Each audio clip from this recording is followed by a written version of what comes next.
Um, it is a pleasure. It's a blessing to be able to stand in front of you once again. I want to thank Brother Newton and the leadership here at the New Haven Church of Christ to be able to deliver a message to the young and the younger heart as well. Today, I would like to dive into the topic of pride, something we all struggle with. Pride can cause you to lose friends and family. It can cause you to lose financially. And unfortunately, and ultimately, can make you lose your relationship with God if you play around with it too much. If you could join me in Romans 12, verse 14, we can dive into what the Bible says about pride. I know the Bible is right. Somebody out there is wrong. I don't want to be that somebody. So is it all right if I read from the word today? All righty. Again, that's Romans chapter 12, verses 14. I'm going to be working out of Romans. We're going to jump around a little in here. Starting at 14, it reads, "Bless those who persecute you. Bless and do not curse. Rejoice with those who rejoice. Mourn with those who mourn. Live in harmony with one another. Do not be proud, but be willing to associate with people of low position. Do not be conceited." And we're going to go down to verse 20. And it reads, "On the contrary, if your enemy is hungry, feed him. If he's thirsty, give him something to drink. In doing this, you will heap burning coals on the head. Do not be overcome by evil, but overcome evil with good." See, as we navigate this world and obtain various accomplishments and reach a plethora of criteria that the world has set for us, whether it be a diploma, a job title, a salary number, or even an age number, we begin to forget that you can't take any of those things with you when you leave this earth. So we begin to look down on those around us who may not be at the level we are at in life, not understanding that God has blessed us and led us down the path to reach all of the goals. And this is the level that we deem above others. In Romans 14, verse 16, the Bible said, "Live in harmony with one another. Do not be proud, but be willing to associate with people of low position. Do not be conceited." See, as quick as God has given you that raise or that new job or that new hairdo, he can easily take it away. God will and does always bless us. However, when you gloat or treat anyone different because of the blessing, you have to sit and think, do you really deserve this?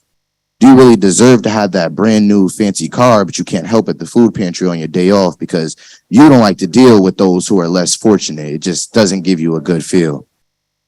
In verse 20, the Bible says, "On the contrary, if your enemy is hungry, feed him. If he is thirsty, give him something to drink. In doing this, you will heap burning coals on his head." See, it's easy to become prideful, forgetting who God has intended us to be. When someone is down and we have the power and mobility to help them, but we don't due to them getting that promotion over you, it makes you have to sit and question, maybe you didn't get that promotion for a reason. See, pride can attack you in so many different ways. You ever been so wrong and you know you're wrong? Like when Brother Newton says the Ravens gonna go to the Super Bowl, sitting there stank face, I'm talking upset. And all you had to do is just admit that you was like wrong. That's it. And you just sitting there stone cold. I'm not doing it. That's pride. When you make that mistake, when you slip up, but you're not that great, perfect person you may have painted yourself to be, and you don't want to own up to that mistake because what will they think of me? I won't be what everyone thinks I am. When the only thing that matters is what God knows about you. See, there's that pride. As a young adult, I have to work on my pride as well, though.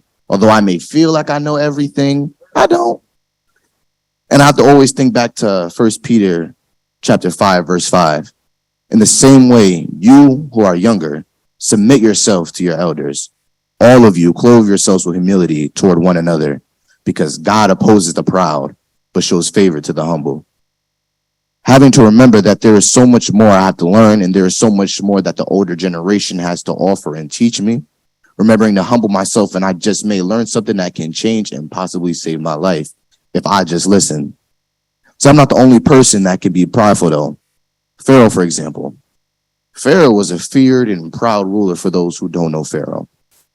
This Pharaoh man held God's people captive, and all this mighty ruler had to do was let God's people go, but he decided to be prideful and stubborn. See, he clearly didn't realize the God that he was dealing with. God responded with 10 plagues. Like, imagine that. Like, you holding God's people captive, and he's like, "I bet I got 10 plagues for you. I got you." These could also be interpreted as 10 chances. One of the plagues turned all of the water in the land into blood. Now imagine back in the day, I don't know what they was watching, but we just gonna say, imagine they want to go get a fresh drink of water, and they watching Real Housewives of Jerusalem, and there's no water to drink because it's blood everywhere. Like another plague caused everyone in the land to have lice. They walking around like, oh my God, like itching is bad. And Pharaoh just looking at everybody like, why are you scratching your head? And he knows at the end of the day, it's because of his pride. And after his 10th chance, he finally let God's people go. Yet on his 10th chance, his son was killed. So he was prideful, but at what cost? Which all could have been avoided if it wasn't for his pride. Imagine that. Like we said, knowing you're wrong. And now you have to bury your child because of it. And even after he let God's people go, he sent men to go retrieve them because his little human pride and ego could not bear being deflated and defeated by God. A lot of us can be like Pharaoh. We put our pride above all else, and in the long run, it causes us to hurt ourselves and those around us. When you go through this walk of life operating with too much pride, you block your blessings.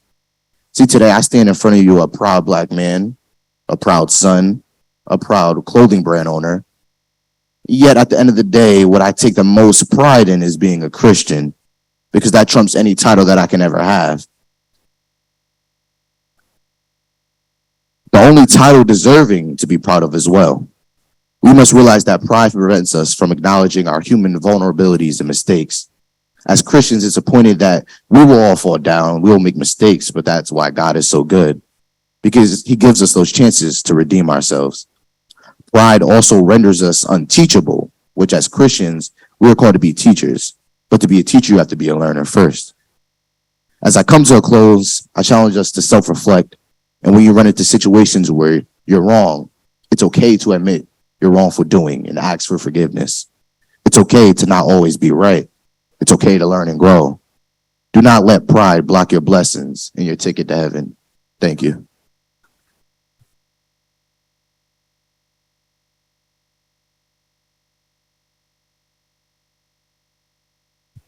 Bars, bars.